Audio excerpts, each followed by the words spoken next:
और अब समाचार विस्तार से। अकोला जिले के मूर्तिजापुर शहर के शाकंभरी चौक पर सरेआम दो गुट आपस में भिड़ गए।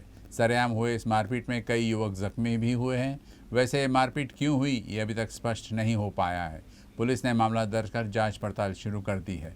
वैसे कुछ दिन पहले भी मूर्तिजापुर में ऐसे ही हाथापाई हुई थी। दिन दहाड़े कुछ लोगों के बीच तूफानी फ्रीस्टाइल का ये वीडियो सोशल मीडिया पर खूब वायरल हो रहा है। वैसे मूर्तिजापुर में इस तरह से मारपीट का ये कोई नया मामला नहीं है, बल्कि 10-12 दिन पहले यहाँ दो गुटों में इसी तरह का संघर्ष हुआ था।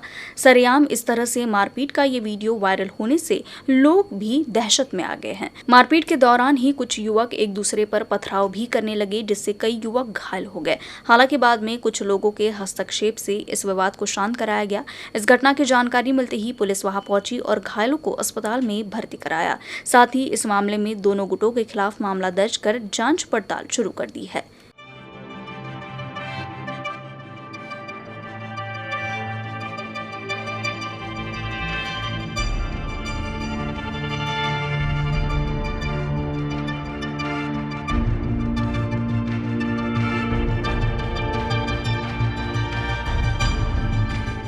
जिला अतिरिक्त सत्र न्यायाधीश गोगरकर की अदालत ने नाबालिग के साथ दुराचार के आरोपी को पुख्ता सबूतों के आधार पर दोषी करार देते हुए 5 साल के कठोर कारावास और जुर्माने की सजा सुनाई है।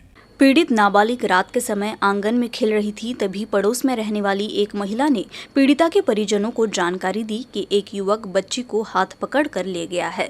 घर लौटने पर जब बच्ची से पूछताछ की गई तो नाबालिग ने पूरी वारदात बयां की।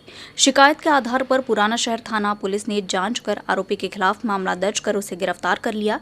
कोर्ट ने आरोपी शुभम रमा चांदने को 5 साल कठोर कारावास की सजा सुनाई है। 22 जनवरी 2023 को मूर्तिजापुर में लकड़गंज से देवरन रोड तक खुले नाले के निर्माण के दौरान ठेकेदार की लापरवाही से नाले की जर्जर दीवारें गिरने लगी और उससे 3 मजदूरों की मौत हो गई थी। इस हादसे में मृत मजदूरों के परिजनों को न्याय दिलाने के लिए वंचित बहुजन आघाड़ी ने श्रृंखलाबद्ध अनशन शुरू कर दिया है। अनशनकर्ताओं का आरोप है कि 3 मजदूरों की मौत मुख्याधिकारी और निर्माण विभाग के इंजीनियर के साथ साथ संबंधित ठेकेदार द्वारा मजदूरों को सुरक्षा उपकरण उपलब्ध नहीं कराने की लापरवाही के कारण हुई है। मूर्तिजापुर नगर परिषद के मुख्य अधिकारी व निर्माण विभाग के मुख्य अभियंता के खिलाफ कोई मामला दर्ज नहीं किया गया है। उनके खिलाफ मामले दर्ज किए जाने चाहिए। भविष्य में ऐसी घटनाएं न हो, इसका ध्यान रखने की मांग को लेकर नगर परिषद के समक्ष अनशन शुरू कर दिया गया है। वंचित के मूर्तिजापुर शहर अध्यक्ष तस्वर खान, तस्लीम खान, प्रशांत रामदास गढ़वाले, प्रशांत नंदू सोलंकी श्रृंखलाबद्ध भूख हड़ताल कर रहे हैं। कल्याणकारी मजदूर association rotary club east Akola के संयुक्त तत्वाधान में अंतर्राष्ट्रीय महिला दिवस के अवसर पर जिला परिषद कर्मचारी भवन में निर्माण श्रमिकों के बेटे बेटियों का सामूहिक विवाह समारोह आयोजित किया गया। कोरोना काल में कम खर्च में शादी समारोह संपन्न हुए, लेकिन फिर से लोग शादियों पर जमकर पैसा खर्च कर रहे हैं। सहायक कामगार आयुक्त राजू गुल्हाने ने इस अवसर पर अपील की कि शादियों पर फिजूल पैसा खर्च करने के बजाय बच्चों की पढ़ाई पर खर्च किया जाना चाहिए। विवाह समारोह का उद्घाटन जिलाधिकारी द्वारा किया गया। कार्यक्रम की अध्यक्षता जिला परिषद अध्यक्षा संगीता अढ़ाव ने की। साथ ही मुख्य मार्गदर्शक सहायक कामगार आयुक्त डॉक्टर राजू गुल्हाने, पूर्व जिला परिषद अध्यक्ष एवं जिला परिषद सदस्य पुष्पा इंगले, ओबीसी नेता प्रोफेसर डॉक्टर संतोष हुसे मुख्य रूप से उपस्थित थे। कार्यक्रम में श्रमिक महिलाओं, विकलांग श्रमिक महिलाओं को सम्मानित किया गया। उज्ज्वला खाटूल की ओर से सभी महिलाओं को साड़ियां वितरित की गई। मातंग समाज के नेता गजानन तायडे और गजानन दांडगे ने मांग की है कि महाराष्ट्र के मातंग समाज को वर्गीकृत किया जाना चाहिए और अलग से आरक्षण दिया जाना चाहिए, अन्यथा राष्ट्रीय स्वयंसेवक संघ और बीजेपी घोषित करे कि मातंग समाज को तब तक ठगा गया है। अभी तक राष्ट्रीय स्वयंसेवक संघ ने मातंग समाज को वैदिक हिंदुत्व की बेड़ियों में जकड़ कर रखा है। इसलिए मातंग समुदाय को अपेक्षित आरक्षण का लाभ नहीं मिला और वे स्थायी रूप से राजनीतिक रूप से बहिष्कृत हो गए। मातंग समुदाय की मांग है कि मातंग और उनकी उपजातियों को आरक्षण दिया जाना चाहिए और राज्य में अनुसूचित जाति के रूप में वर्गीकृत करना चाहिए। मातंग समुदाय के नेता गजानन तायडे और गजानन दांडगे ने पत्रकार वार्ता में मातंग समुदाय के स्थापित नेताओं से अपील की कि वे अपनी स्थिति को स्पष्ट करे। इस दौरान वंचित बहुजन आघाड़ी के जिला उपाध्यक्ष गजानन दांडगे, लहू सेना अध्यक्ष गजानन तायडे, महिला नेता सुनंदा चांदने, उमा अंभोरे, युवा आघाड़ी प्रसिद्धि प्रमुख पवन गवई, नारायण मानवटकर, गंगाधर सावले, सुनील अवचार, गोकुल मानकर, भूपेंद्र अंभोरे, अशोकराव गायकवाड, रवि तायडे, हर्षल लोखंडे मौजूद रहे। आज वंचित बहुजन आघाडी व मातंग समाजाच्या वतीने या ठिकाणी पत्रकार परिषद घेण्यात येत आहे। आज रोजी 22 तारखेला मातंग समाजाच्या अवकड आरक्षणासंदर्भात एकनाथ शिंदे मुख्यमंत्री यांनी जो निर्वाळा दिला, हा समाजाच्या येणाऱ्या पिढीला एक घातक असा निर्णय या ठिकाणी दिलेला आहे। आम्ही त्या विरोधात या ठिकाणी हे पत्रकार परिषद आहे। श्रद्धेय बाळासाहेब आंबेडकरांच्या आशीर्वादाने आज मातंग समाज या ठिकाणी पेटून उठलेला आहे की जे मुख्यमंत्र्यांनी जो निर्णय घेतलेला आहे तो अत्यंत चुकीचा निर्णय घेतलेला आहे। म्हणून 2024च्या अगोदर भारतीय जनता पार्टी व RSSने आजपर्यंत जे मातंग समाजाचा घात केला, त्या घाताचं त्यांनी स्वतः जाहीर करावं व ज्या भारतीय जनता पार्टीत मातंग समाजाचे जे कार्यकर्ते आहेत त्यांनी आता तरी आपले डोळे उघडून या भारतीय जनता पार्टीपासून सावध राहून मातंग समाजाच्या वंचित बहुजन आघाडीच्या या चळवळीत सामील झालं पाहिजे असं या ठिकाणी मी व्यक्त करतो। मी गजानन तायडे, वंचित बहुजन आघाड़ी पूर्णकालीन प्रचारक तथा लौसेना जिला अध्यक्ष। रामनवमी के अवसर पर राम महोत्सव समिति की ओर से इस वर्ष गांधी चौक पर अयोध्या की झांकी साकार की जाएगी तथा 30 मार्च को राम भक्तों को 1,11,000 रुद्राक्ष वितरित कर विभिन्न गतिविधियों के माध्यम से रामनवमी मनाई जाएगी। उत्सव समिति की ओर से 21 मार्च को गुड़ी पाड़वा से गतिविधियों की शुरुआत की जाएगी। 24 मार्च शुक्रवार को गांधी चौक पर रुद्राक्ष की पूजा और गणगौर घाट पर गणगौर की पूजा होगी। गांधी चौक स्थित पारंपरिक स्थान पर भव्य राम दरबार की स्थापना की जाएगी। 30 मार्च को दोपहर 12 बजे राम जन्मोत्सव मनाया जाएगा। शाम 7 बजे गांधी चौक पर महाआरती की जाएगी और जिले के शहीद जवानों की याद में अमर शहीद दीर्घा बनाई जाएगी। पत्रकार वार्ता में महोत्सव समिति के अध्यक्ष प्रोफेसर डॉक्टर संतोष हुसे, मार्गदर्शक नितिन खंडेलवाल, महामंत्री भरत मिश्रा, शैलेश खरोटे, महिला समन्वयक राजश्री शर्मा आदि मौजूद रहे। ब्रेक के बाद आपका फिर स्वागत है।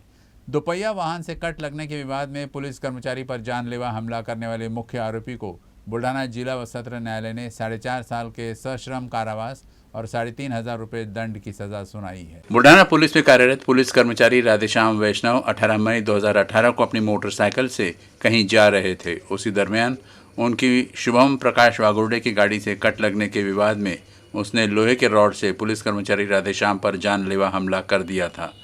इस मामले में धड़ पुलिस स्टेशन ने विभिन्न धाराओं के तहत मामला दर्ज कर मामले की तहकीकात की और कोर्ट में 6 गवाह भी पेश किए। कोर्ट में चली कानूनी प्रक्रिया के बाद अदालत ने आरोपी को 4.5 साल का सश्रम कारावास और 3,500 दंड की सजा भी सुनाई है।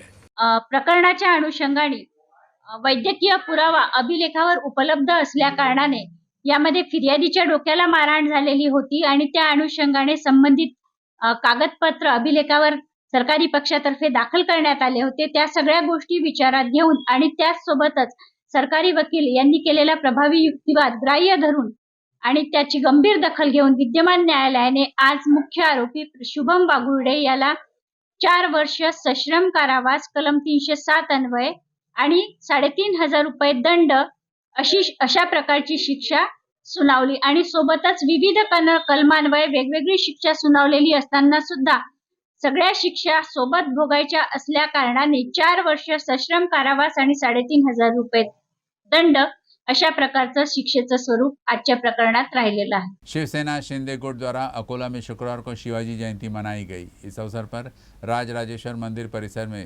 मोटरसाइकिल रैली निकाली गई। मोटरसाइकिल रैली का शहर में जगह जगह स्वागत किया गया।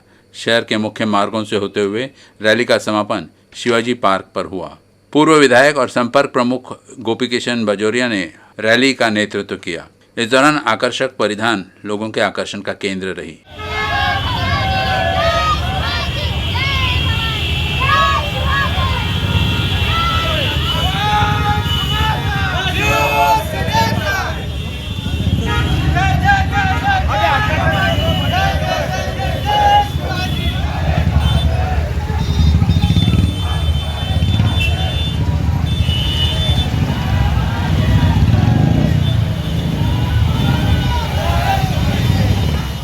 हिंदवी स्वराज्याचे संस्थापक छत्रपती शिवरायांना नमन करतो. खऱ्या अर्थाने आज त्यांची मितीप्रमाणे जयंती आम्ही लोकांनी साजरी केली. हीच जयंती आदरणीय परमश्रद्धेय बाळासाहेब ठाकरे साहेब नेहमी साजरी करत होते. तीच परिपाटी आज आम्ही इथं कायम ठेवली.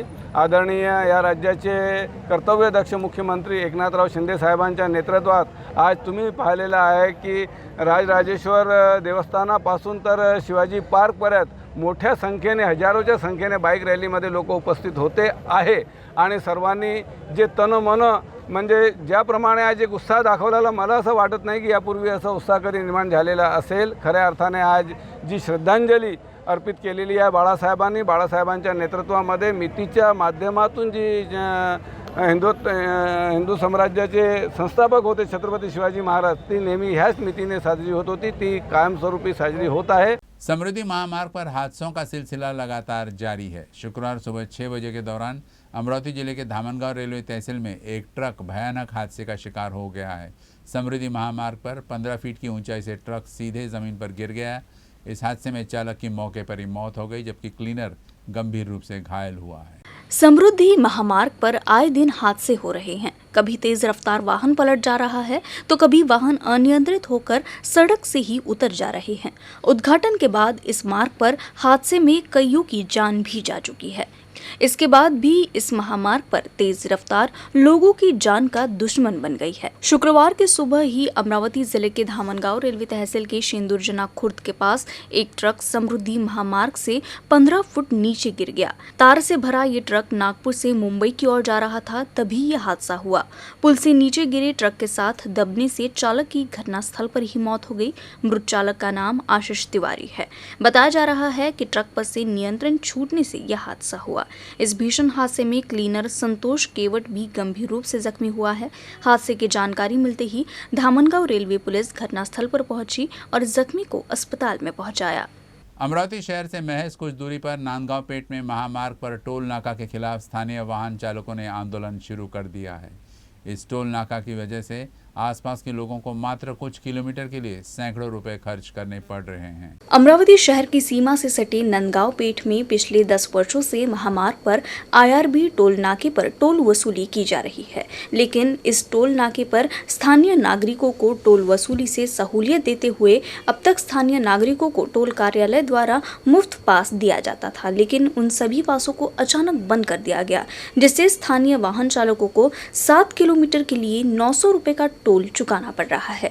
इसलिए टोल नाके के पास ही आसपास के गांव के वाहन मालिकों ने IRB टोल नाके का विरोध करते हुए आंदोलन किया.